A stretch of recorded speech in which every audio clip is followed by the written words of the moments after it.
Chonset bul eikihennau hi Sutna in Lhandampu Ling lukhuh le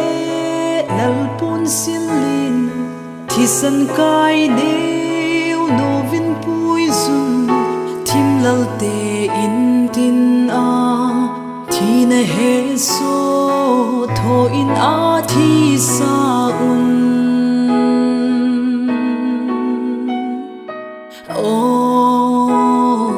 Vanlal hi Genthei tintang thoh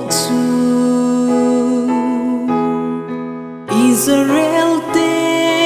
le milenten Thutan vaihomten hechenleu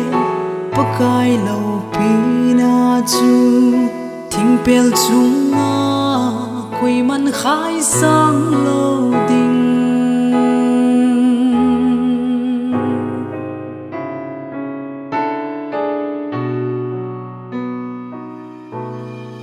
mitin anom cross tha ding leilalte in sunga Vanlal lungdong in akun'in Chonset din along toh-in Calvary lang chunga amel mate chun han la salve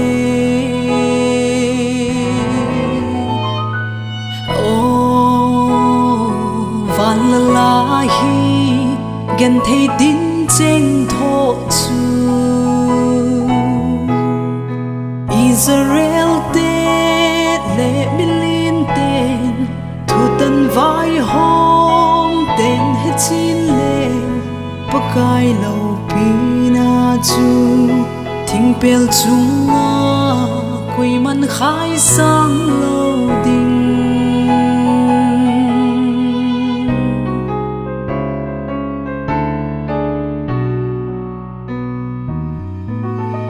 O chung van pi hung ki thingin Vanlal phu-la dingin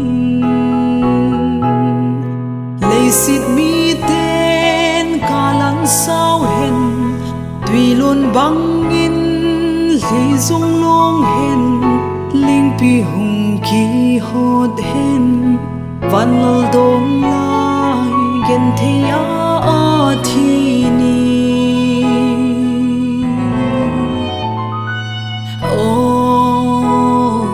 Vanlal hi Genthei tintang thoh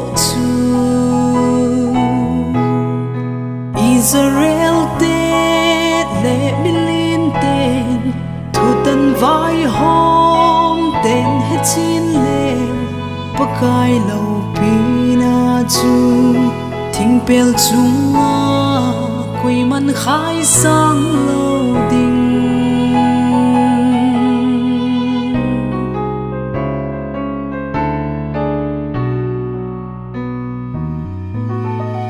Chonset bul pi Thina Genthei zovina thoh ki tai Thina jal'a Genthei te chu hin kho tha in akipah-un Lhandampu jal'in hin na khopi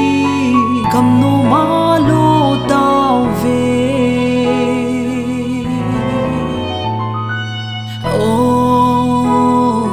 Vanlal hi